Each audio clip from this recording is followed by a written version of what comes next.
All right. Good evening, everybody. We're back once again. Welcome back to another episode of Dom and Gonz Sports Talk, the show where we don't talk, and not only just everything about the Ravens, but around the NFL. And this evening, we've got a nice show planned for you. We're going to talk about what's going on around our division rivals. How's their summer been going? What did they do in the wintertime, in the off season, all the way back through free agency, through the draft. So we're going to give a nice little breakdown on what each one of them has been up to. There's other Ravens news to discuss as well. There was a punishment issued for Justin Tucker, and a couple other minor details regarding the Baltimore Ravens to cover. But we're glad to be here. It's a nice evening on a Saturday night. Sorry. I'm losing track of my days because I've been down at this house for 2+ weeks. But yeah, we got an action-packed show tonight. We're glad you joining us. Clicked on this link, so let's get it going. But first, let's see how Dom's going. I'm Gonz, by the way. That's Dom. Forgot to introduce us in the beginning. How you doing this evening, my friend? I'm good, man. Nice, chill Saturday night. Long day of work, but we're here, ready to get into some football action. Great. That's what we love to hear. So let's go ahead and jump right into it. Let's start with the little Ravens details first. So as I know, we talked about the Justin Tucker situation already. We don't have to give our thoughts on how we feel about it, but the NFL did issue a punishment similar to Deshaun Watson's a few years ago, a 10-game suspension for whatever team he chooses to sign with. Mind you, he hasn't signed with a team yet, so he's currently a free agent.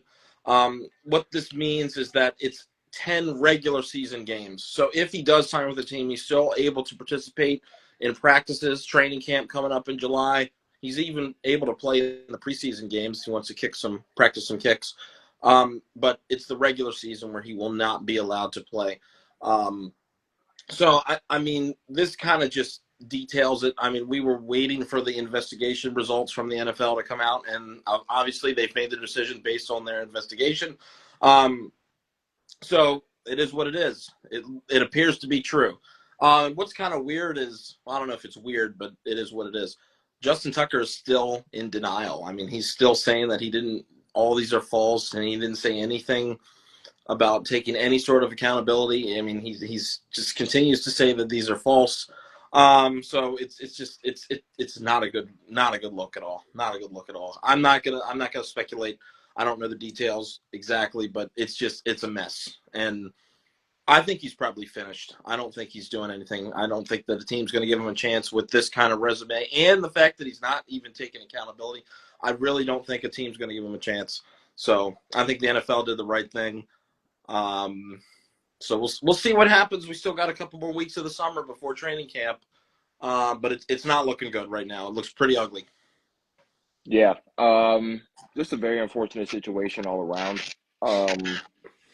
You just keep your thoughts and prayers out for the victims of what was going on.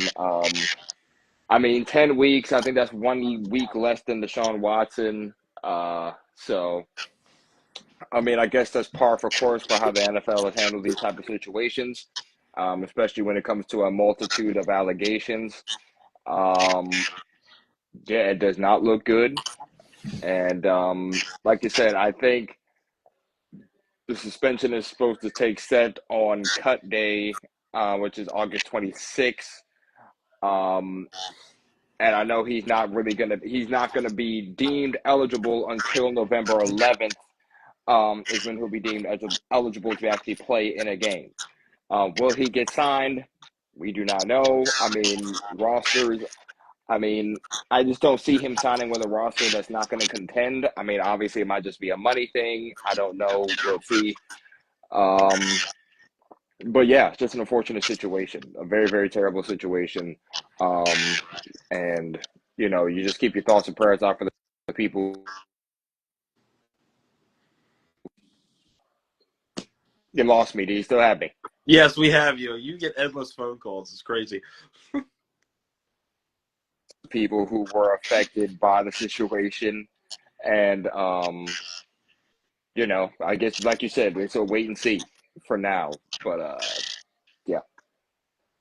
Yeah.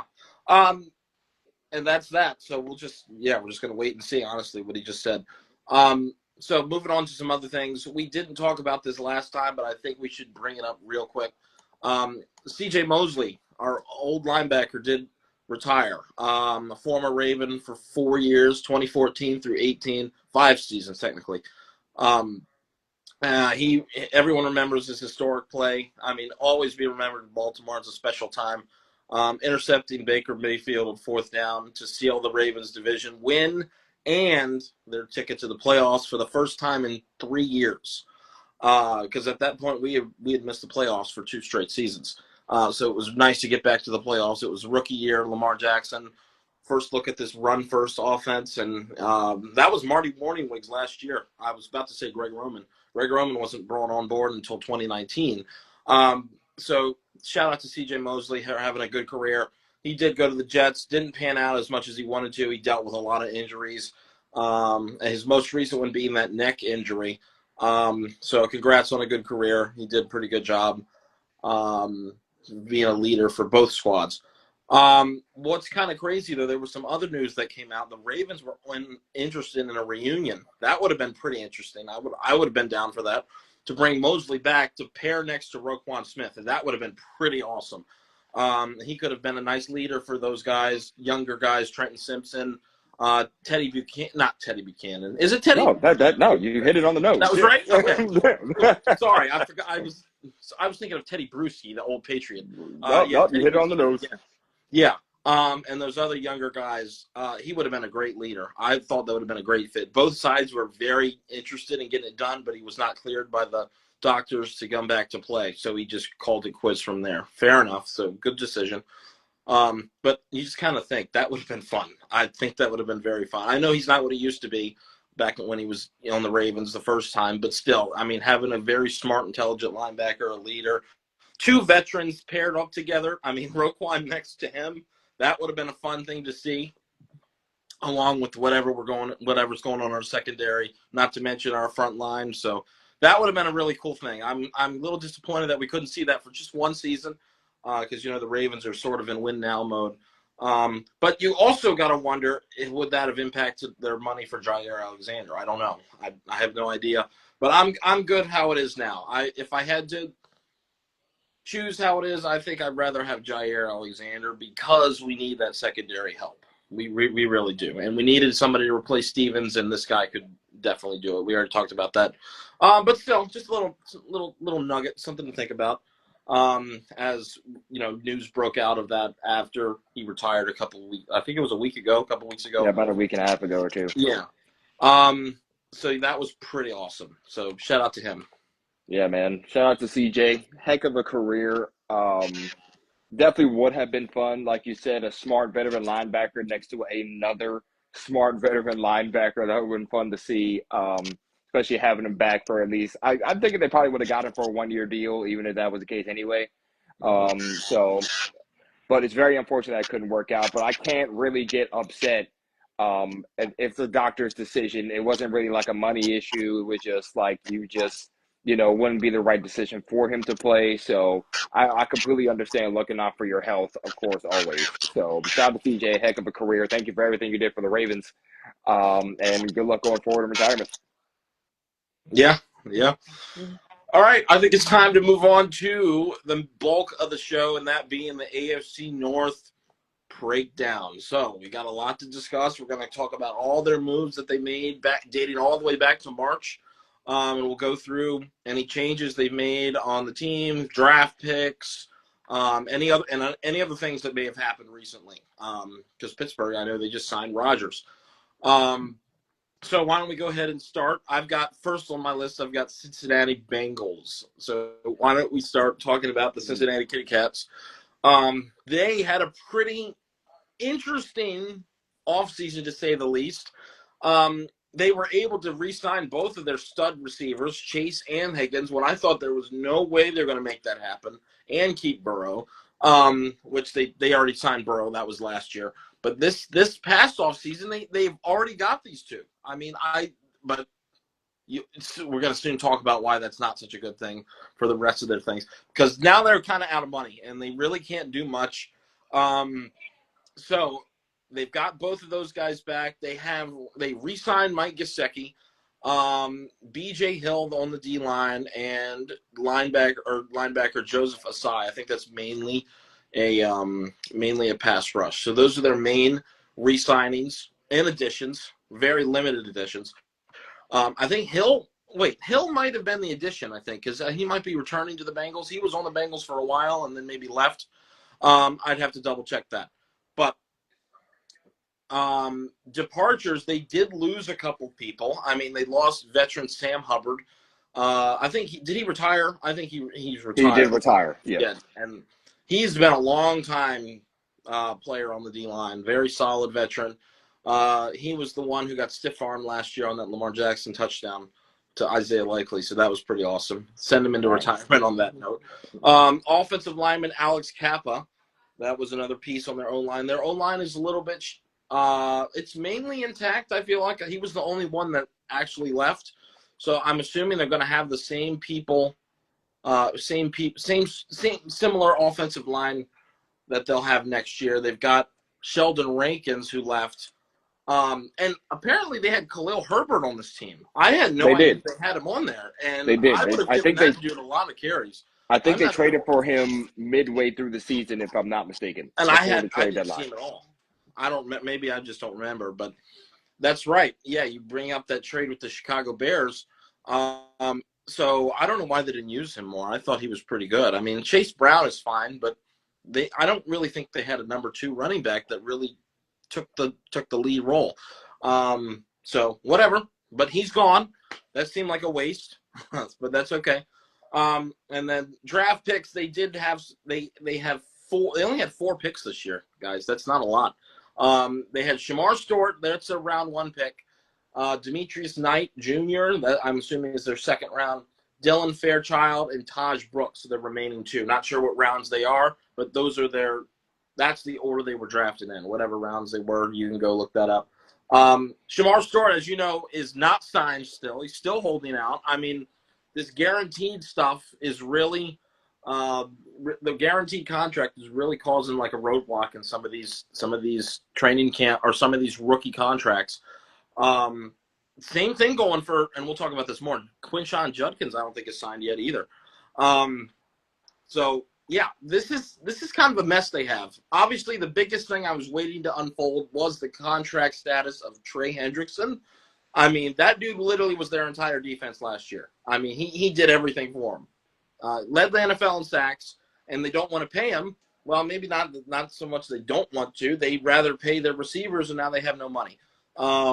So go ahead and just I don't think he's going to play on a 1-year deal because last year he sort of did that already. Last year was his, little, okay, I'm going to play this season and get paid because they were trying to sign him last year, and now they let him play, and now he's sort of getting older too. So I don't think you want to do that again, especially with the Bengals. So I don't know how this is going to work. You've got kind of a little bit of a fiasco here in Cincinnati because you've got Trey Hendrickson, your best player, and then you didn't really make any upgrades on defense. I mean, as I talked about key additions, the only defensive player I see on this list are 2, B.J. Hill and Joseph Asai. I mean, are those real? I don't really think they signed those to be cornerstone defenders. Those were more depth pieces. No one in the secondary was addressed. Geno Stone is still there, and he didn't have a good year last year. So I don't know. CBS, the place I was looking for some of this research, gave him a B for the offseason. I don't agree with that. I would give him a C because only positive thing I see from them was getting both of their guys back, Chase and Higgins. Because if they don't do that, I don't think Burrow does anything special. And I don't think they're going to be very good next year. So I guess that's where they get their positivity from. But no, the lack of addressing of the defensive side of the ball is concerning if you're a Bengals fan. How bad it was last year, I mean, I don't think it can be any worse than it was last year. And honestly, my prediction, a little bit of a low-key prediction, I don't think their defense is going to be as bad. But it's definitely not going to be good. I mean, I don't know. I would give them a C for the offseason. good job for getting Chase and Higgins back, but honestly, that's about it. And Shamar Yeah. Stewart, if he ever gets signed, should help on the D line. But Yeah, I mean, I think a C is warranted. I mean, you look at this roster from top to bottom, their offense is high powered. I mean, you got T. Higgins, you got Jamar Chase, you got Joe Burrow, you got your big three. I mean, that they'll put you over the top. I mean, you saw they took us to the limit twice last year, and they pretty much almost battled back to get to playoff positioning at the end of the year. They were right there. They needed a lot of things to happen. They just couldn't get there, unfortunately, because they did what they were supposed to do, but other things just didn't fall the way they were supposed to. But you look at this roster. I mean, they retained B.J. Hill. You get a guy in Shamar Stewart. You pick him in the first round with pick 17, and for whatever reason, you throw some new contract language at him that doesn't fully make sense. I mean, like you didn't do it last year, but you do it this year. Like, I mean, I can kind of see Shamar's frustration because it's kind of like, why are you doing this to me when you didn't do it to you last year, guys? Like, just make that make sense for me to understand. If I'm Shamar Stewart, but that doesn't make sense. And then you don't have the money, or you're just not negotiating with your star defensive player who had almost 18 sacks last year, and you're not going to negotiate. You're not going to try to get him what he wants with him being your best defensive player last year.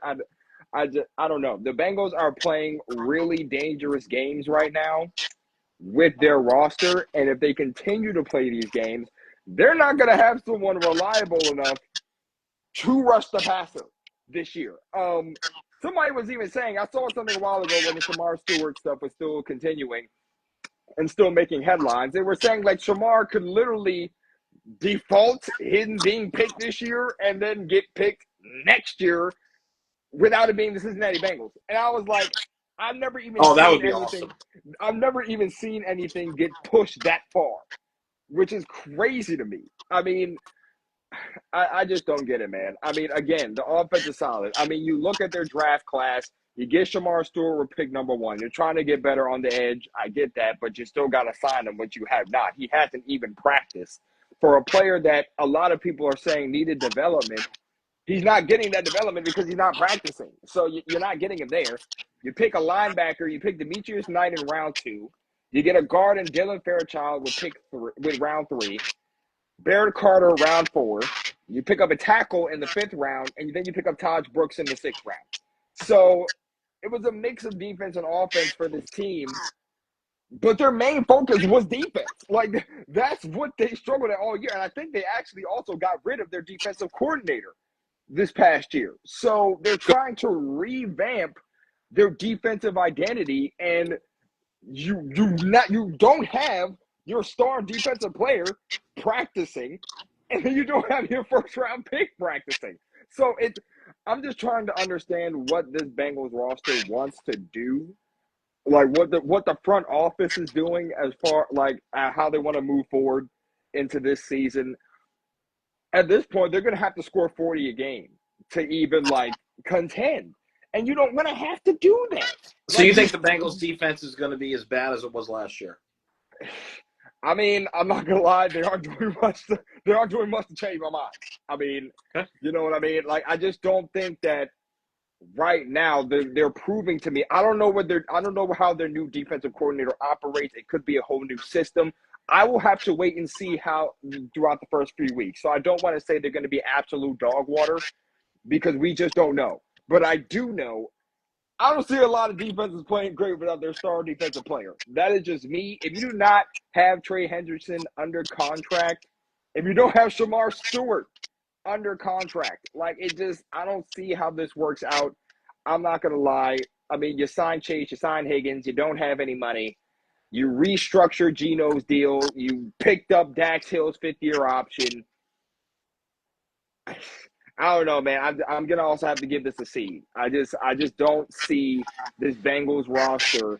I will have to see if the coaches can see what they can do. If this front office doesn't get it together and sign their guys, I don't see how this Bengals roster can try to contend defensively with these other teams. Like I just don't see it.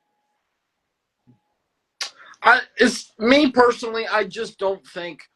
I can't realistically say it's going to be as world class bad as it was last year. I just. That's what I'm saying. I can't give a definitive answer because I don't think they're going to be like, good. I just don't think they're going to be as bad as they were last year, if you guys get what I'm saying. I also don't see how they can be good if they don't get traded. Yeah. Right. You're absolutely right. So we'll see. We will see. I just have a hard time believing. I feel like that's the worst defense I've ever seen. Or one of them at least. I don't know, man. I don't know. I just don't. I can't envision that defense, even though without the lack of additions or lack of moves, I just don't feel like it's going to be that terrible. Oh, and then they released Jermaine Pratt. Like, you know what I mean? They're leading tackler. I don't like him. They're leading tackler. I'm not saying he was freaking the next coming of Ray Lewis, but I'm just saying, like, man, like, dude, like, I'm just trying to figure out what the Bengals are trying to do. Like, what are they trying to do? Like, are they trying to contend defensively? Because I don't see the moves that they're making. Like, their ideologies don't make sense to me. That's all. And I'm not even coming from a hating standpoint. I'm just trying to understand. You know what I mean? Like, that's just me. I'm just saying. Will there be points from you tonight that will be coming from a hating standpoint? Probably so when we get to the Steelers, but that's that's nothing for another day. Okay, good. Yeah, I don't know. I mean, listen, you take yourselves out of the equation. That's one less team to worry about when it comes to winning the division and competing for a Super Bowl for the Ravens. So, see, here's the thing. Keep stalling. Keep doing what you're doing, Cincy. I love it. Here's the thing. I will never take them completely out of the situation because they still have Burrow, Chase, and Higgins. I will never take them out of the equation because those three guys are still on the roster. Last year they went band for band with us in both games, and we were everybody was on the edge of their seat to the end of both games, right? So I'm never going to count them out because Joe Burrow is a highly respected quarterback. Jamar Chase is a top 5 receiver in the league, and T. Higgins is like that. So we just have to wait and see. It's really a wait and see with this Bengals team. I don't know if they're going to get those guys signed or not. I don't know how this new defensive coordinator operates. I'm giving them a C for their offseason because I don't like how they've handled some things as of late. But again, they are a wait and see. I'm not going to count them out just yet. I think their ceiling could be 11-4, 11-6, 12-5, and I think their floor would be probably a lost season in Cincy, a 6 and yeah. I can as easily as I can see this team getting about maybe 9-10 wins this season. If their offense can take them that far, I can see this team getting maybe 9-10 wins. But like you said, I can also easily see if this team cannot stop anyone, they can easily be way below 500 by, at least according to the middle of the season. Yeah, real quickly, I wanted to just check on their schedule. I'm not going to do a game-by-game prediction. I'm just looking at some of the people they will be going against. Jacksonville, Vikings, Lions, Steelers, Packers, Jets, Bears, Steelers twice, obviously, Patriots, Bills, Ravens twice, Dolphins, Cardinals. So you've got some tough teams on there, and you've got some cakewalk teams up there. So, yeah, again, I even feel like 12 wins could be their ceiling. I really do. We lose Dom? Sorry. I'm here. I'm here. Sorry. It was weird. Like the screen was glowing on your end. I don't know. Yeah, it's not bad. So yeah, you've got some tough teams. You've got some tougher teams on there, and you've got some cakewalk teams. So I don't know. I mean, you also got Denver on there that gave them a run for their money last year. So I don't know. Vikings, Packers, solid teams in the Lions. That whole division is solid. So I don't know. Again, we'll see how they are. Will they be able to get out of their September slump? Because that is what has happened every year recently. Is they start out so bad in September and they start in a hole and they have to climb out of it. I will say real quick. I'm also looking at the schedule right now. I can easily see them winning the first 2 games of the season. Oh, yeah. But then, like once you get to Minnesota, Minnesota still probably retain most of their defensive guys. Denver won't be an easy out. Like you said, Detroit, Green Bay, really good teams who can also match them offensively. And then Pittsburgh, Jets are in. Chicago, like you said, like they're facing the first two games could be some cakewalk. I The don't know. next couple of games. Issues. Some reason in Cleveland, Burrow and that offense really, really struggles. I don't know why. Against who? I'm sorry. Say it again. Oh, I was just saying the Browns give them Okay. issues. Finally, they got over the hump and they won a slop fest last year in Cleveland. But like the other years, they have got beaten pretty badly in Cleveland. Even when they were in the playoffs in the Super Bowl, they've gotten blasted by Cleveland. It was really weird. I don't know. So it wouldn't be crazy. I mean, if Joe Flacco is starting and he's a resemblance of how he was when he was starting for the Browns, I mean, like it could easily be a Cincinnati loss. And hey, listen, but don't discredit Jacksonville. It's early in the year. Trevor's healthy. They've got Travis Hunter. So, I mean, they do have Travis Hunter. That is a good point. Get close, especially if the Bengals defense struggles. If Trevor's on point that game, it could be a high-scoring affair. Yeah, man. Trevor just got to show us something. Trevor just has to show us something this year, man. We'll see. Business. But yeah, that's what we think about Cincinnati. That's what they've been doing. So we agree on a C. We're cool with a C. Yeah, I don't know why. CBS gave him a B. I don't know why. Sports Illustrated gave him a C. I saw Sports Illustrated gave him a C. Yeah. Okay. All right, let's move on to the next team, and that is going to be the Cleveland Browns. Okay, so they've had quite an eventful offseason. Additions in free agency, not too many to make a note of. I mean, they got linebacker Devin Bush, the old Pittsburgh linebacker. Tevin Jenkins on the O-line and Malik Collins to play D-tackle. They did lose a lot of people, though, off the team. Juan Thornhill, Jameis Winston, Dorian Thompson-Robinson, James Hudson III, Nick Chubb, James Prochet, and Elijah Moore. Those are all the big contributors last year.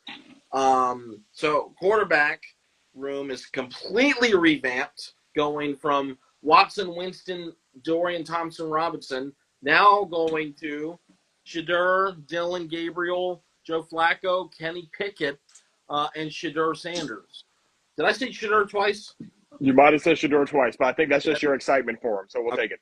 Maybe. I'm sorry. So you got 5 guys? Well, let's count. Dylan, Shedeur, Flacco, Pickett, and Watson, right? Watson, yeah. Yeah. Technically, yeah. He is not going to see the field, though, because he retore his Achilles or retore his whatever. Re-ruptured his Achilles. Oh, Flacco, right? Did I say Flacco? You said Flacco, yeah. I did? Oh, okay. I don't know. Figure it out. Yeah, Flacco. It's Saturday night, guys. Gonz is just in his mode. Flacco, Pickett, Shedeur, Gabriel, and Watson. Yeah. Yep. Okay, cool. So, yeah, you've got a smorgasbord of quarterbacks there. That should be a fun training camp to see who's going to win the job. I honestly have no clue. I mean, do you realize – you can make a case for all of them, except maybe Pickett. I don't think Pickett's very good. I mean, I just still can't believe – let's go back to the Dylan Gabriel pick. I still can't believe they picked him. I mean, it's cool that they got Shedeur for a bargain. You know, they got him all the way late in round 5 or 6. And they got Gabriel in the 2nd or 3rd. Like, why? I don't know. I don't. They got Gabriel. They got Gabriel in the 3rd with a pick 94. Okay, in the 3rd round. I don't know what they're doing there. I don't know, but we'll talk about it in a second. Mason Graham, their 1st round pick, good choice. They've had a solid draft in my opinion. Carson Schlesinger, another solid inside linebacker. He played for UCLA. Quinshaw Judkins out of OSU. Dylan Gabriel out of Oregon, as you know, and then finally Shedeur Sanders out of Colorado. That's their draft. They got 6 people. Pretty good draft. I mean, they got the replacement for what's his name. Don't forget too. Running back. Didn't they? Yeah.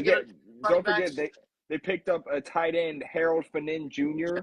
in the 3rd round. and they picked up Dylan Sampson, another running back in the 4th round. That's the pick they got from the Jaguars. Yeah, they're missing. I'm wondering if that other list I got this stuff off of is Bengals are missing some stuff too. I don't know. I'll double check. Anyway, yeah. So the ones I said were the key highlights. I mean, Sampson obviously is decent, and the tight end's decent, but they're not expected to get serious playing time because you got Njoku up at the beginning, up at tight end 1, and you've got Judkins in the fold for the RB1. But honestly, well, the running back might see substantial time. We'll see. So since Chubb's out of there, they will still have Jerome Ford. So yeah, I guess those will be your top 3: Judkins, Ford, and Sampson. Mason Graham, that was a pretty great pick to start with. I know Browns fans are disappointed because they wanted Shadur, even though they still got him eventually. That's a very good pick out of Michigan. I mean, that dude is a very athletic defensive tackle. He's huge. He can stop plays in the run. He can also rush the passer. He's sort of I think that was a good pick. I hated that the Browns got him because it just makes that D-line even better. Already tough to run, already tough to play against defensive line with Garrett and others. Just adding another piece to it, that's good. I mean, I think, honestly, the Browns had a pretty decent offseason when it comes to players.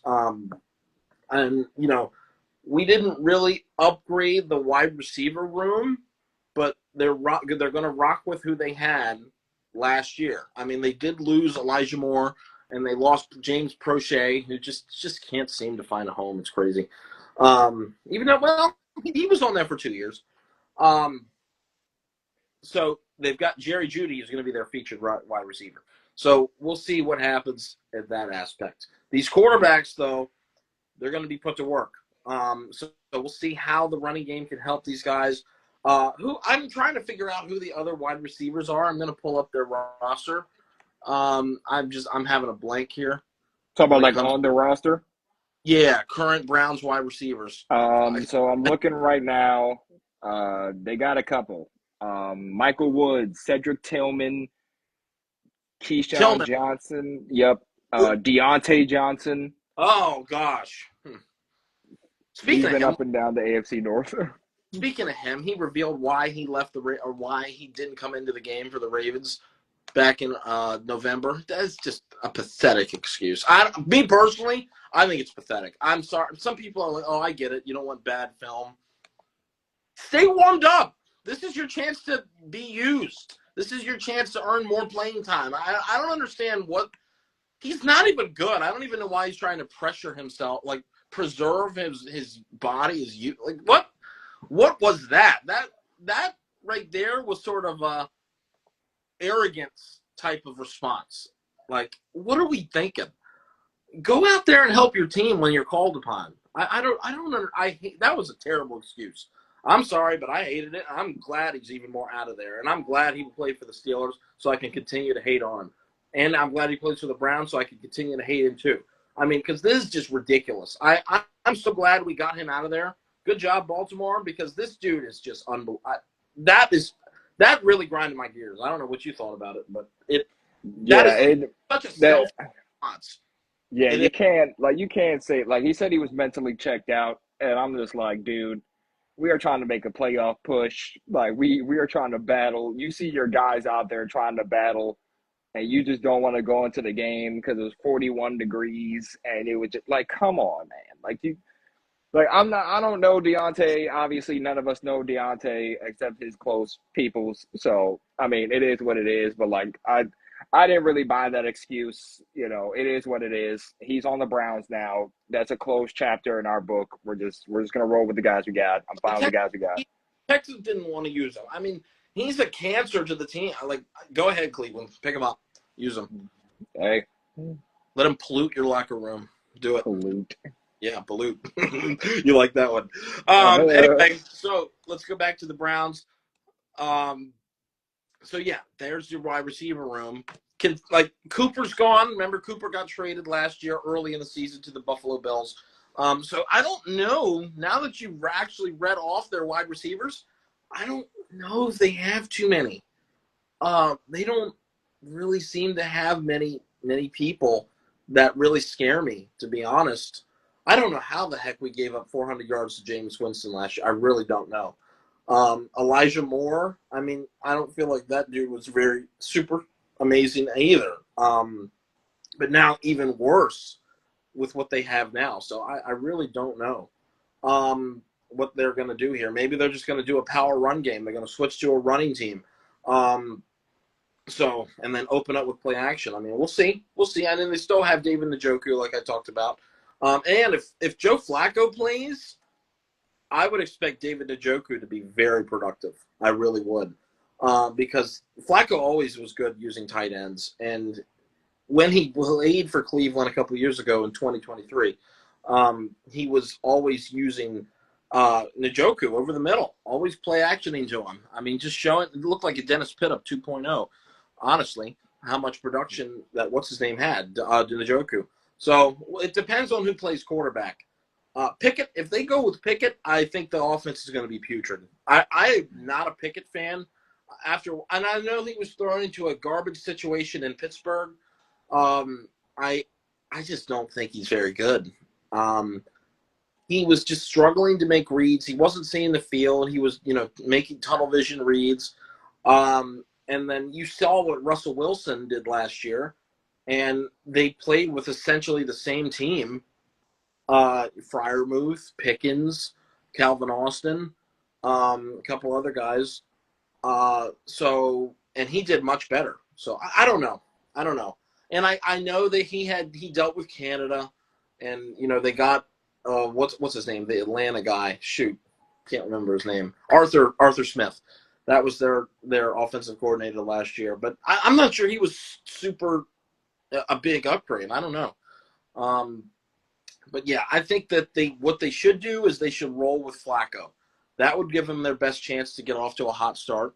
And as opposed to using the rookies. Now, if you want to use your rookies, I don't think that's a bad idea. It'd be okay to give Shedeur some playing time. But here's something I really think. If you're going to go that direction, I think you should use Shedeur Sanders. I think his upside is a lot bigger than Dylan Gabriel. And that's just my personal opinion because, I haven't seen too much tape on Gabriel. But Shedeur was able to do a lot more with a lesser team. And because of that reasoning, I would rather start Shedeur Sanders as opposed to Gabriel. Gabriel was on Oregon. I mean, that was one of the top teams in the country. Colorado never really was that amazing. They had a terrible team. And there were some games where Shedeur didn't do so well, but there were some also games where he had some very good production. So if you're going to do that, I think you should go see Shedeur if you're going to go with your younger guys. So we'll do that. I think that's what – if I had to pick a starter, what do I predict?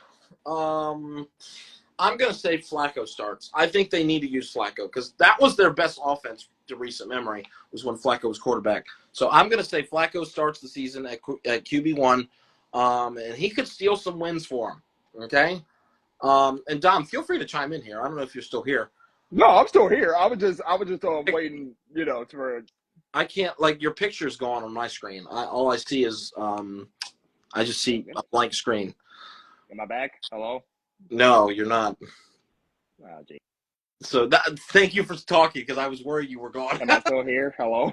Yeah, I hear you, so that's fine. Anyway, just to wrap up my thoughts, Flacco's quarterback, I think that gives them the best chance to win because there's definitely no question whether this year they have the talent. And I didn't even talk about the defense. The defense is usually their strong suit. That's their cornerstone to keep them in football games. Myles Garrett, Greg Grant, Delpit, and all them, Denzel Ward. And I think they have a chance to do pretty well, or better than last year. Maybe start the season 500. We'll see. Yeah. Yeah. The Browns are an intriguing team to me because they seem to be trying to make moves to get over the hump, but unfortunately, they just have not made those moves to get over the hump. You draft 2 quarterbacks in this year's draft. You draft a top D tackle in this draft. You draft one of the top inside linebackers in this draft. You have Jerry Jeudy, of course, offensively. You pick up Deontay Johnson. You still have Cedric Tillman, who showed flashes last year. I'm thinking those are pretty much your three receivers right there: Judy, Johnson, and Tillman. They're going to roll with, and most likely Njoku with Judkins in the backfield this upcoming year. Obviously the rosters aren't out yet. That's just my opinion. That's probably what's going to happen. Um, the thing about the Browns is that they have yet to solve the quarterback problem. Right? They brought in guys who thought was the answer. They signed Watson to that monster of a contract even after the allegations came against him, fully guaranteed, of course, and they were down the crap hole since then because the money situation was just terrible. Um, they figured out a way to manipulate his contract to be able to get guys on board, which I guess is whatever. You pick up Jerry Jeudy, who was formerly on the Broncos, who had a great year last year to end the year, top 5 receiver and receiving yards last year. Saved my fantasy team. Shout out to Jeudy. And like I said, Cedric Tillman had flashes. You lose Nick Chubb. Nick Chubb came back from injury, didn't have the bounce back year that he thought he was going to have. He ends up signing with the Texans to be a 1-2 threat with Joe Mixon. This team still has a lot more question marks than answers. You draft 2 young guys, and George Sanders and Dylan Gabriel, and you still don't really know how that quarterback competition is going. Like you hear, I don't know if this is the Browns just being like, oh, we don't want anybody to know yet. Like you hear good things about Shador, then you hear, oh yeah, this is 9 times out of 10 it's going to be Flacco's job, no doubt. Then you hear it's not really much of a competition, and then you hear it's between Flacco to get it's just so many unanswered questions at this point. Like they have 5 QBs, one of them is going to be on IR, i.e. Deshaun Watson. That means you have 4 QBs, and my thing is, I'm thinking Pickett, like you said previously, is the odd man out because you got the veteran in Flacco who knows the system, who's already been in the system, is already familiar with this Cleveland team. I just don't see them cutting him when it comes to cut day. We will have to see. I highly doubt it. And then you got 2 young guys who you drafted, who you're probably going to look towards your future because, again, I don't see Deshaun Watson being – I'm going to keep it a stack with you. The moment they get the chance to cut Deshaun, they are most likely going to cut him. That is just my opinion. I see that happening. He has not panned out. Even when he was healthy, they weren't really doing much. It didn't pan out. We just have to be honest. So one of those 2 young guys are going to be your future at the quarterback position. It's either going to be Shador or it's going to be Gabriel.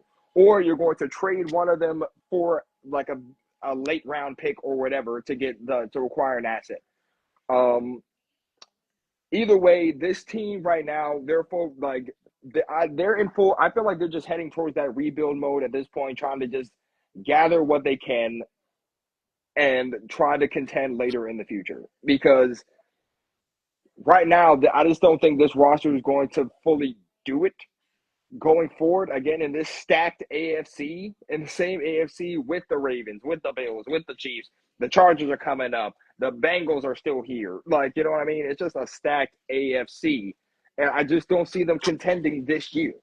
So I feel like off-season wise, I mean, they confused me with the double quarterback pick during the draft. I won't lie to you. And they're an interesting roster. I think defensively they maintain most of their guys. They brought back Myles Garrett to an extension, which is crazy because he was always talking about you remember the rumors that were going, not even just the rumors, but you remember him saying, oh, I want to trade, I want to get out of here.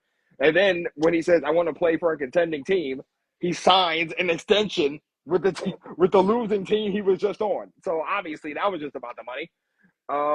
You have Greg Newsome, you got Denzel Ward, you got Miles, you picked up Mason Graham, so you're just adding elements to this defense. The Browns they're going to give some of these AFC North teams a run for their money just because it's AFC North football. That's just how it goes. But I just don't see them doing that well this year. I don't see them finishing the season above 500. I think they're going to finish last in the division. And I don't think the moves they made this offseason makes them a contender, but I also don't think that nothing they did this offseason was meant to make them a contender this year. I think they are just building to try to start that rebuild and go into that mode where they can be post Deshaun Watson. So I would, if I had to grade their offseason, I would probably give it between a C a C minus to C, in my humble opinion. But they didn't do anything that moved me, on either side of the ball. I'm actually going to give them a B. I think that they deserve credit for getting like you said, a foundation to maybe build upon in the future. So I think they got a plethora of guys that can be those cornerstones. If this middle linebacker turns out well, he could be, one of the captains of the defense. Other than Myles Garrett, Mason Graham could pan out well, and they could become a very scary interior defense. Get back to those days where they were just disgusting to play against in the middle of the field. I don't know. I feel like they did a nice job in that aspect. That being said, I don't think they're going to win too many games, and only because of their schedule. I mean, their schedule starts out pretty tough. They've got Bengals, Ravens, Packers, Lions, Vikings, Steelers. Those are their first 5 games. They could easily start 0-5. They could easily start 0-5. Those are some tough games. They're on the road for most of those. No, actually, they're at home for 3 out of the 5. Bengals, Packers, Vikings, but still, I think those are going to be difficult. Vikings is abroad, by the way. And then Steelers, Lions, Ravens are all on the road. So you've got first 6 games, you got 3 at home, 3 on the road. These are difficult. I think down in the latter part of the schedule is where it gets a little easier. The winnable games, Patriots, Jets, Titans, Raiders, 49ers, Ravens. 49ers are probably going to be much better than last year. Ravens is tough.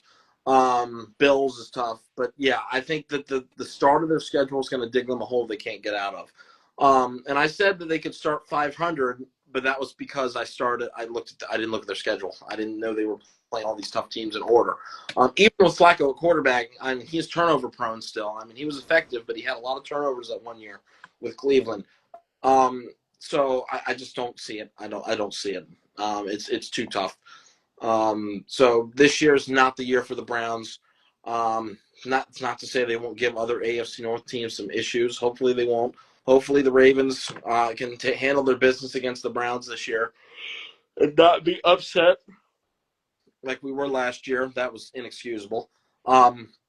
So I don't know. Maybe we'll see a Flacco return to Baltimore in week 2. I don't know. I'm not gonna lie, that would be a little insane. I think Baltimore would go a little nuts. But that would be fun. Yeah. Woo, that'd be fun. So yeah, that's it for the Browns. I'm gonna say offseason. Dom gave them a C. I'm gonna give them a B. I'll be nice, and I think they did a nice job to give themselves a foundation. No, they will not make the playoffs. I don't think they are to that point yet. Too many tough opponents. Still got some holes to fill. Definitely still have some holes to fill. Oh yeah, most definitely. Okay, so that's Cleveland, and I think we can agree that we'll have them finishing last in the division, right? Yeah. I think they'll finish last in the division. We've alluded to it multiple times. It's just they just don't have an identity yet, and when they find it, we will then worry. Until then, they will probably finish last this year. I'm not gonna lie. That brings us to the final team that we're supposed to discuss in the AFC North, that being the Pittsburgh Squealers. They're the Steelers. Pittsburgh Steelers are the final team we're going to discuss. Before we do that, Bengals, what do you think they're going to finish in the division? Second or third? Honestly, I'm not going to lie to you. I would not be surprised. See,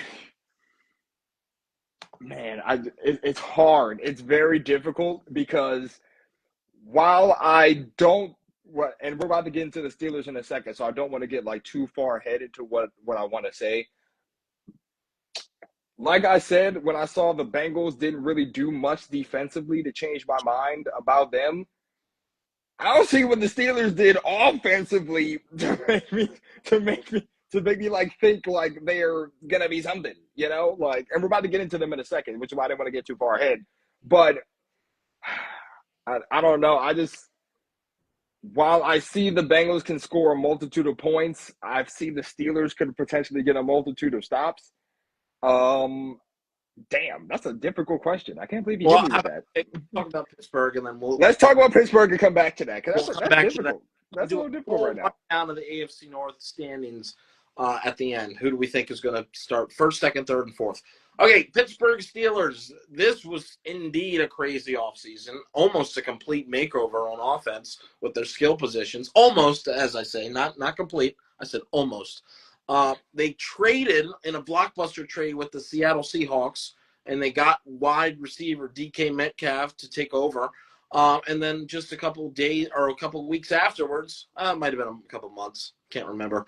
George Pickens in another surprising trade with the Cowboys and sending George Pickens, their most productive weapon for the past 3 seasons, over to Dallas for, I don't even remember who they got. I think it was like a fifth-round pick, something. Let me do the research real quick. Almost a bag of chips if you want, honestly. So Dallas gets a playmaker alongside CeeDee Lamb. Yeah, And so George Pickens went to Dallas. In return, the Steelers got a 2026 third round pick and a okay. 2027 fifth round pick.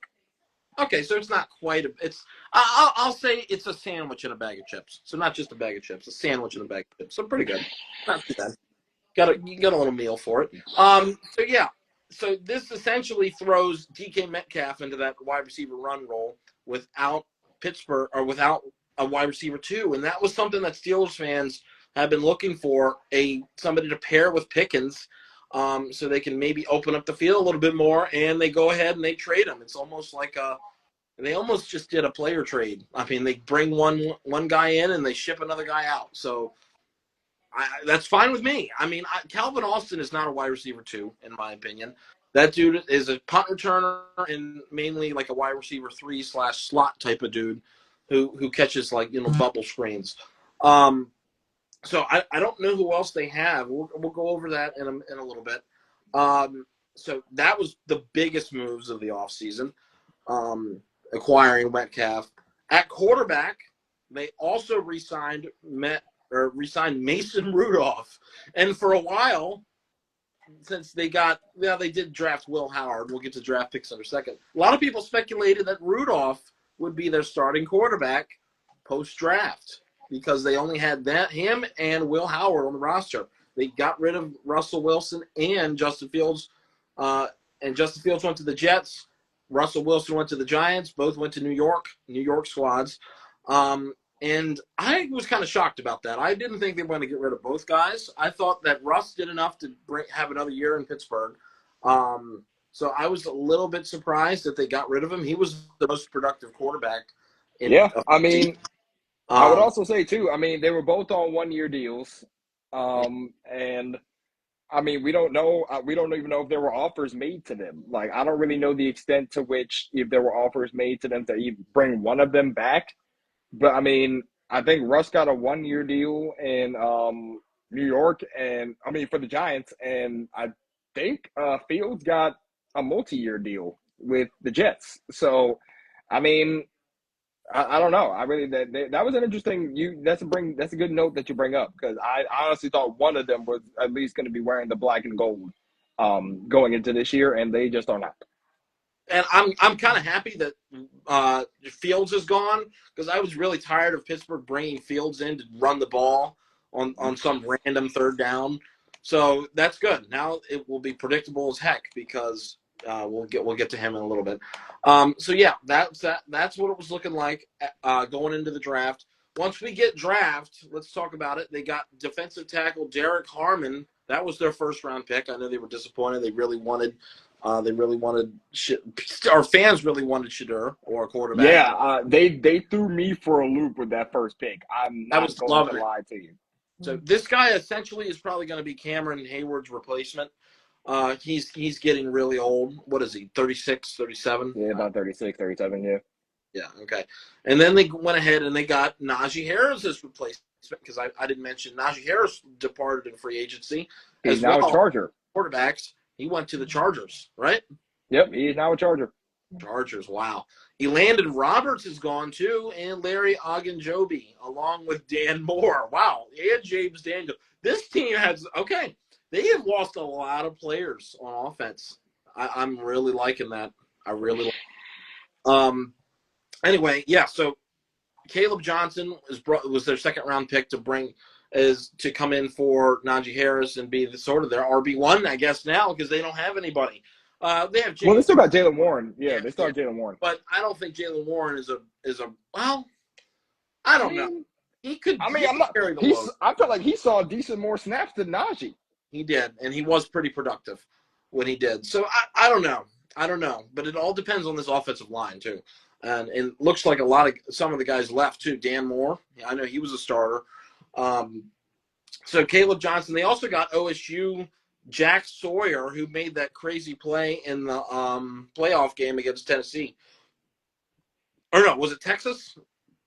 It was Texas. Yeah, it was Quinn Ewers in the Texas Longhorn. He returned that fumble all the way to win the game for him, if you remember that. And then finally they got their quarterback, OSU's quarterback, Will Howard. And that was it on the roster for a while. So you had you had Will Howard and Mason Rudolph. Those were your two quarterbacks. And everybody was speculating Mason Rudolph would be the guy. And pretty decent downgrade at quarterback through that point when it comes to, comparing it to what they had last season. In my opinion, Mason Rudolph and Will Howard, very much of a downgrade than Justin Fields and Russell Wilson. So I was pretty excited to see that. And then you had that Rodgers speculation starting to come into play. And then we fast forward to June, and they do sign Rodgers. And he is expected to take the starting role at least through week 1. Will he stay as QB1 the whole year? I'm not sure. So they got Rodgers on here now, Rodgers on board, along with those two guys. They just don't seem to stay away from Mason Rudolph. I mean, Rudolph keeps leaving and then coming back and then leaving and then coming back. So that was pretty interesting. So I just don't know how effective Rodgers is going to be. I mean, he was very old. He's getting old. Last year was not a super good year on the Jets. He's losing his mobility. The Jets have some decent wide receivers and some playmakers over there too. Breece Hall in the backfield, and they just weren't able to put it together. So I don't know how we expect him to do super well over here in Pittsburgh. I mean, you've got Metcalf and Freiermuth, and those are about it when it comes to proven playmakers. I mean, Calvin Austin is okay. Who else do they got? I really don't know. You can fill me in if I'm forgetting somebody. Jalen Warren. I'm looking now. I don't know. You don't got much here. I love to say that. Cordero Patterson is still on the roster. They got the young dude they drafted, I believe, last year, Roman Wilson. Did he play? I believe he did. Robert Woods is still on the roster? They did sign Robert Woods. Oh, yeah. Okay. Yeah, okay.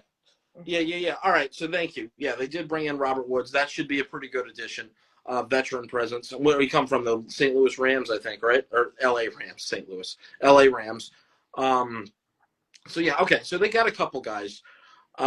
Defensively, they signed Juan Thornhill over from Cleveland, and they also got Darius Slay. Did you forget about that?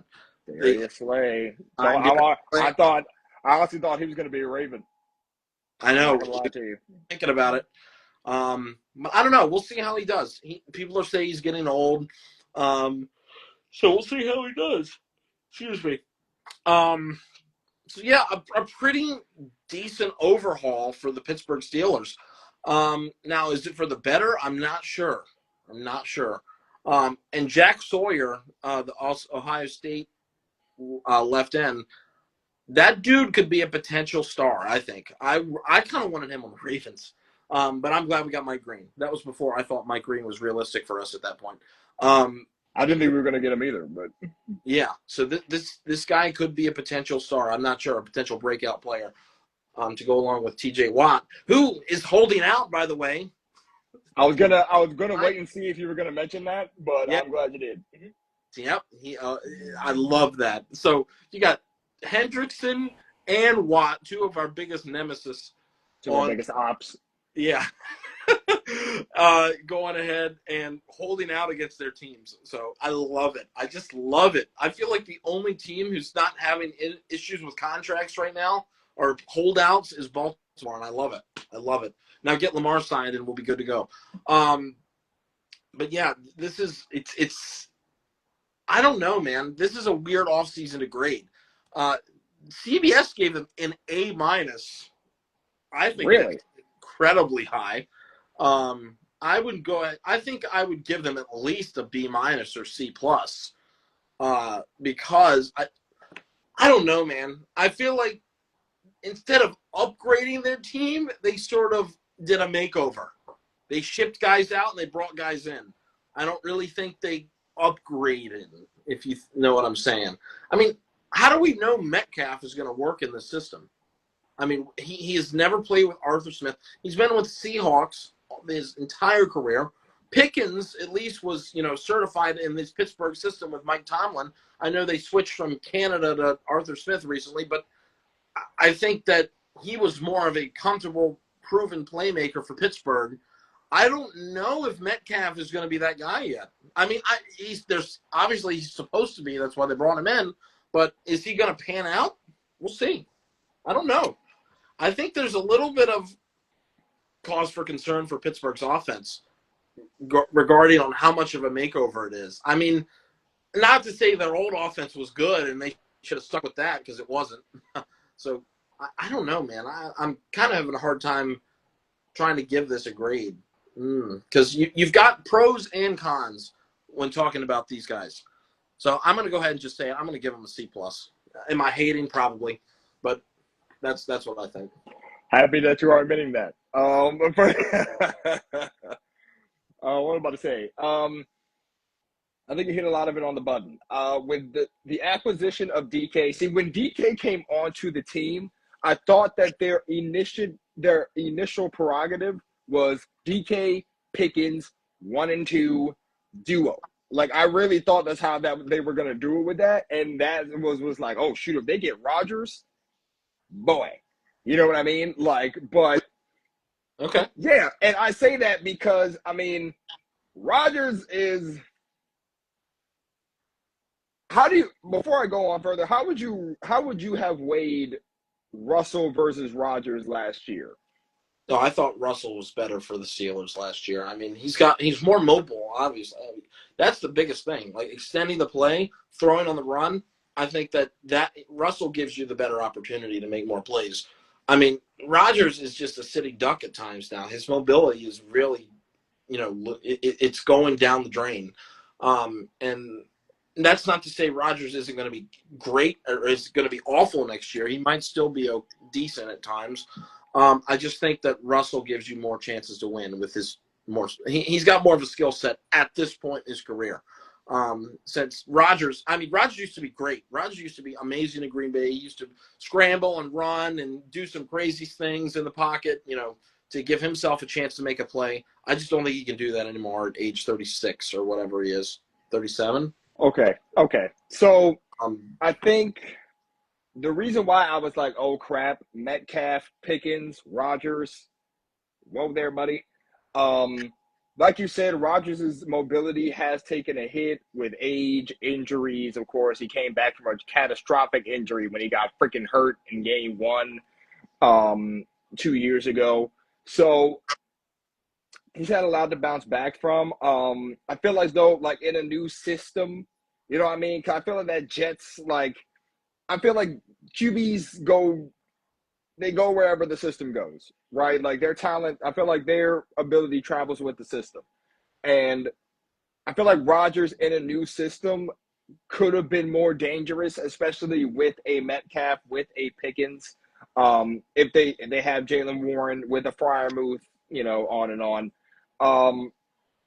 So I was like, oh shoot. I mean, Pickens and DK, great. Another wide receiver duo to worry about. But then they trade Pickens to Dallas, and then it's just like, oh, okay. So which means they just had no intention of resigning him, which I guess now we know. like you said, I just don't think that this Pittsburgh team has done enough offensively to like scare me. Obviously, they're going to try to inch out wins this year. That's just usually how they do it. They just somehow inch out wins miraculously. We are the victim of some of those inched out wins. Um, and Mike Tomlin is such a highly respected coach. You can never really truly count him out. In a lot of situations, especially with the rosters he's had, he's still able to maintain great above 500 records. But like you said, in this draft, I mean, you pick up Derek Harmon, you throw everyone for a loop. You pick up Derek Harmon in the first round because they thought you were going to go quarterback in the first round. You did not. You didn't have a second round pick. You pick up Caleb Johnson. You pick up Jack Sawyer. I mean, this was a very defensive focused draft for the Pittsburgh Steelers. I mean, it just really looked like they're trying to get younger at defense, and the offense is just like, okay, work with it. You know what I mean? Like it just seemed like a very defensive oriented offseason aside from the DK Metcalf acquisition. Um, so they haven't done enough offensively to really move me. I'm sure the Jack Sawyer pick was very interesting to me, especially with the TJ Watt holdout. We have to see how that goes. I think TJ Watt will sign. It just, they just got to give him the money that he wants. They picked up two defensive tackles in Derek Harmon and Yaya Black, if I'm not mistaken. Carson Brewer, Dante Kent.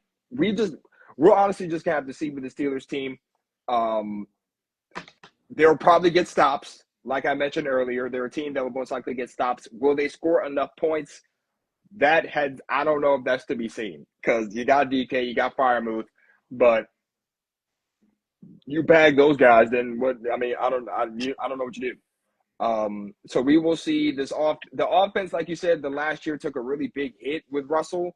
Like they were good with him, but then at the end of the year, coming to playoff time, they really couldn't put a lot of points on the board. And then you get to that playoff game against us in the first round, and I think they only scored like 7-14, something like that. In that playoff game where we scored like 21, 20, 28, one of those. But More at the end, but we were running the clock up. yeah, so I mean, like I said earlier when I was going to my the Bengals thing, like while the Bengals have not done things defensively to change my mind, the Steelers haven't done anything offensively really to make me scared either. Like I said, we're still highly respected coaching staff, but other than that, that's about it. I think I'd also lean towards, if I had to grade them, it'd probably be a C plus, B minus maybe for them. I don't think it's an A. I know you said earlier somebody gave them an A for a grade. Because you only got Rodgers for 1 year. So you're just hoping that Rodgers mentors Will Howard a decent amount. And are you moving forward with Will Howard? Is he the future? I mean, you drafted him in the 6th round. So, I mean, I don't know. I mean, I guess Rodgers is there. We will see how long if he's a starter all year. Only time will tell. But like I said, this team offensively has not moved me. And their moves this year have been very eh. We have to see what comes out of the TJ Watt debacle. But yeah, I'm going C minus. I'm going C plus, B minus. Like this team they're here and there. Yeah, I mean, if you want to go ahead and let TJ Watt go, that'd be fine with me, honestly. If they let TJ Watt go, that'd be insane. The highest bidders would be at his front door. I would love it. I would love it. Go ahead and let him go. That'd be great. Anyway, so yeah, that's gonna do it for Pittsburgh. Like you said, this is gonna be Rodgers' last year. He announced he's gonna retire on the Pat McAfee show after this season. So I still don't know why he just didn't retire. I don't know why this. What is the point of him playing this season? I mean, he took the podium around OTA time, I believe. He did take the podium. I mean, he said like Tomlin was a big reason for him wanting to play there. He just has a lot of respect for the organization, and they obviously gave him a great sales pitch because he's there now. So I guess it's just a lot of Tomlin respect. how this dude dictate. Because did you hear the Steelers were interested in trading for Lazard? I mean, Really? I didn't know that. yes, he is. They are interested in trading for Alan Lazard. I Gee, mean, they could use another guy to throw to. So do need another guy to throw to, and that's what scares me a little bit. I don't want him. well, I mean, there's also free agents still out there. I mean, so they could sign another guy if they really wanted to. Do you think I think Keenan Allen is still a free agent. Do you think Rodgers makes it through the whole season? I mean, he played all year last year, so I wouldn't be surprised if he did. Well, I was would not say we get injured. I'm just saying, do you think he's going to make it through? Like, do you think he might get benched? No, I don't think so. Because even when the Jets were absolutely terrible last year, he still played pretty much. He played pretty much all season. So I don't think he gets benched. Plus, I mean, the Steelers, like I alluded to earlier, they're always in contention somehow, some way. Their defense, they're always in contention. So if he's even just like a fraction of a player that he is, they can still contend. So I highly doubt he gets benched. I think he plays. If he's healthy, he plays all year. they didn't lose too many people on defense. Larry Ogunjobi, a rotational piece, and Landon Roberts, who was an effective rotational piece, or the only key departures that we had on their defense. They still got Minka Fitzpatrick. They still got Joey Porter. They still got a couple other defensive backs. Did they lose Dante Jackson, or is he still there? I thought he was gone. Now that you bring it up, let's see. Los Angeles Chargers. So wow. He is gone. Nice. Okay. Yeah.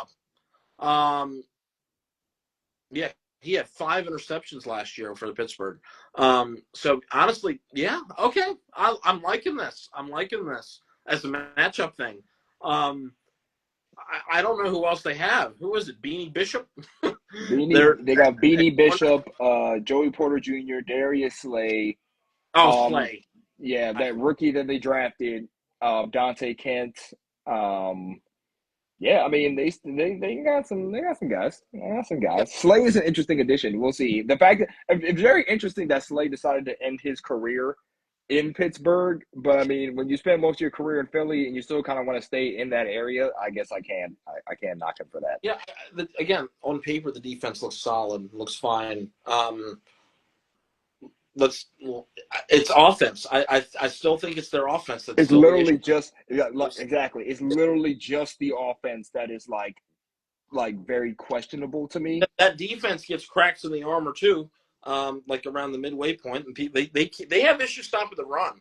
The Ravens exposed them twice last year on the ground. So as long as teams don't cough the ball up, they should be fine against the Steelers. Honestly, that's the biggest thing. So yeah, I don't know, man. Is this finally going to be the year where they don't finish above average or average? I don't know, man. That'd be I'm going to say they have a losing season finally. I don't think Rodgers is under Mike Tomlin the answer. But yeah, I think this is going to be the first one. I'm not gonna lie, that'd be a crazy way for Tomlin to end his streak with Aaron Rodgers as your QB and DK Metcalf's first year as wide receiver 1. That's a little nuts, but I don't know. You can't just assume he's going to be the same as Pickens. I don't know. I feel like I'd be more comfortable with Pickens on Steelers because if I was a Steelers fan because of just his familiarity with the team and what they want to do. I don't know how similar the schemes are in Seattle versus Pittsburgh, but Seattle was a lot different than Pittsburgh. I thought, just by taking I mean, play. Yeah, I don't know. I mean, I just feel like a lot of defenses will be able to key in on DK. So if they don't get another serviceable guy, then. Or I'm not sure. I genuinely thought that they were going to keep Pickens at least this year, and just try to see how that tandem looks together. They obviously thought differently, and they traded him. So I don't know, man. The Steelers are very interesting. They're going to be interesting going into this year. That's a really big call too. That you said they're going to finish below 500. I think I'm going to go out on a limb. I'm going to say it. Yep, I think they're going to go 7-10 or whatever. Seahawks. They're not going to have the Steelers. Don't have what's the guy's name? Shoot, they're not going to have a Tyler Lockett or the other stuff. JSN. What's the guy's name? JSN. Yes, Jackson Smith and Jiggly. Yes, thank you. That dude is a rising star, and I think that's part of the reason why they were okay with trading Metcalf. They're not going to have a player like that on the Pittsburgh offense. So, and I say what you want about Freiermuth. I don't. He's all right. He's fine. But that's it. No other good wide receiver that scares me. Robert Woods, I know, is solid, but he's not. He's on the back end of his career. So I don't feel like he's going to be as productive as he once was. And he's not going to be on a team like the LA Rams where he really took off. When Goff was on the team, it was Goff and a young Cooper Kupp. Like that was a pretty good tandem. So I just don't think, I don't think they did enough on offense. And I think that teams are going to find cracks in the armor, and they're going to be able to knock them off on those close games. So they're scheduled Jets, Seahawks, Patriots, Vikings, Cleveland. So not the hardest. Once again, they get an easy start to the year. So then they're able to, maybe they won't go under 500. Maybe they're going to sneak their way over because of their easy schedule. Jets, let's talk about it. Jets, Seahawks, Patriots, they could win all three of those. Honestly, they could start 3-0 yet again and start getting their hype train up. Vikings at home. Oh, no, that's a broad game. Okay. And then Browns. This is not that hard, dude. They could start 4-1 or 5-1 again. Oh, God. If there's any shakiness within these first four games that I'm looking at as well, it would probably be Seattle and most likely Minnesota. Now, I know people are not really high on New England just yet. New England could give them a run for their money. They've made some decent, solid additions this year. So we'll see. I agree. I could see them also winning those first couple of games. I mean, you got Jets, which is funny because that's Rodgers' first game back in Jersey, in New York, which is crazy. Then you're at Seattle. That's DK's return to Seattle in week 2, which is also funny. Yeah. It's in. Oh no, you're right. You're right. Yeah. So that's just DK's first game against Seattle. So there we go. And then you got Drake May. Then you're heading to New England to go against Drake May, and it's we have to see. But I see your point though. They could easily start. The first couple of weeks on a win streak. They don't play any playoff teams, and Vikings, but they were a one and done team. So out of the first 4 games, it's Minnesota. Then they don't play another playoff team until the Packers. And Colts, Chargers, Bengals, and Bears. Dude, this is not that hard of a schedule. Unless they're really a dog water team, they could squeak out above 500. I don't know. They don't start playing Bills, Ravens until December. Yeah, right. That's when the typical stretch comes out. Ravens, Bills, Dolphins, Browns.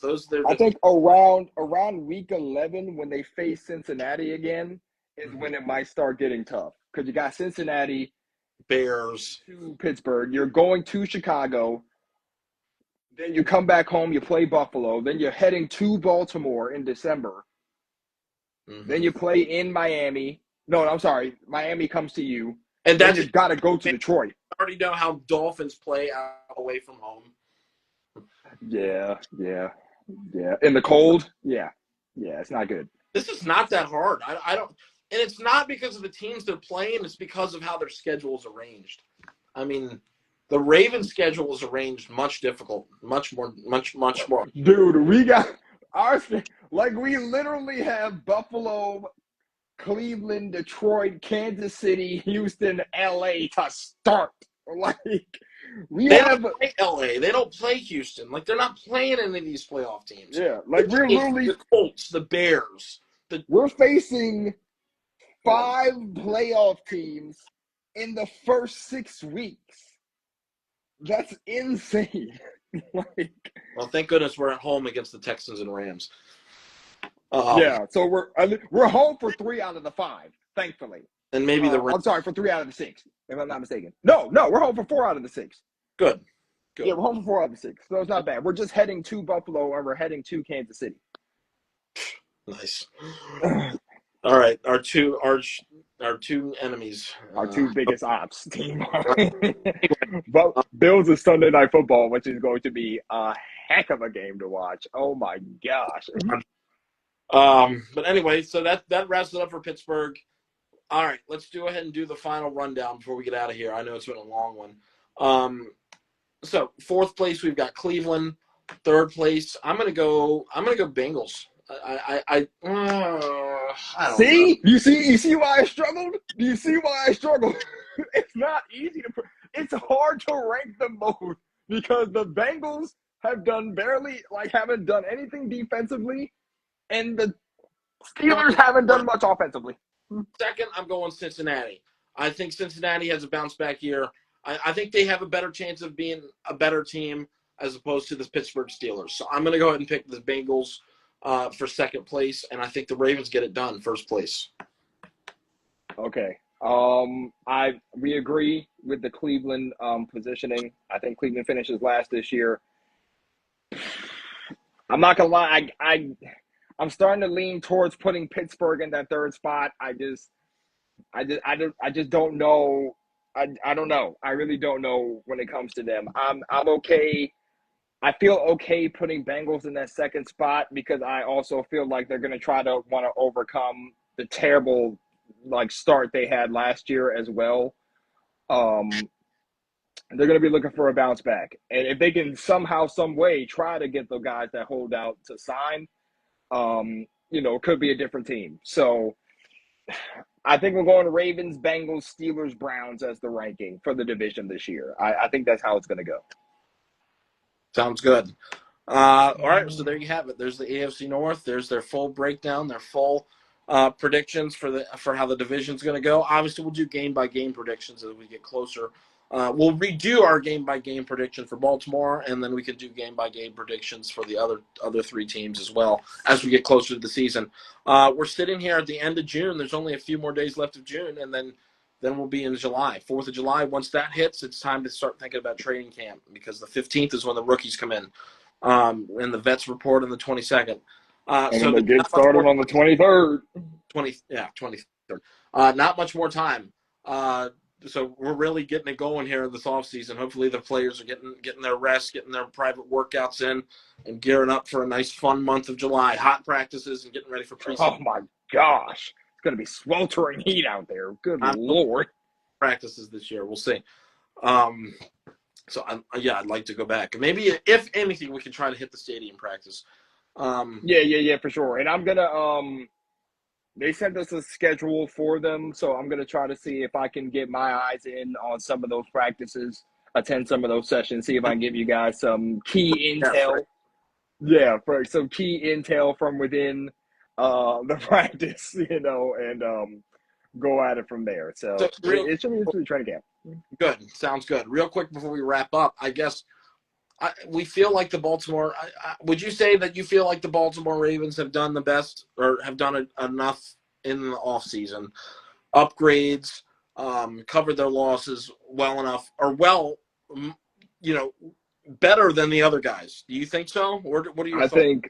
I think they've done, I guess, better than a lot of pretty much the AFC North. I mean, they utilize how many draft picks they had again this year? What, 10, 11? One of those? I lost count. Over 10 draft picks this year. They used them all. They picked up DeAndre Hopkins. They pick up Jair Alexander. They fill in those gaps. We get more corner depth in the draft. We pick up the best safety in the draft in Malachi Starks. We pick up a young edge rusher position of a big position of need going into this year that everybody was pretty much begging for. And lo and behold, we get it in the second round. He falls to us. You pick up offensive line depth. You can never argue with that either in the draft. D tackle depth. You picked up another veteran D tackle with Michael Pierce retiring. So that's also a big help. I mean, they filled in a lot of gaps. Like they filled in a lot of gaps. The roster looks solid. I mean, it looks solid. I know that a lot of fans have been calling for to maybe look into picking up Clowney again. I mean, we'll see how that goes. Because I think he got released by the Panthers not too long ago. I'd be down for that. I liked him on the team. Yeah, so I mean, we'll see.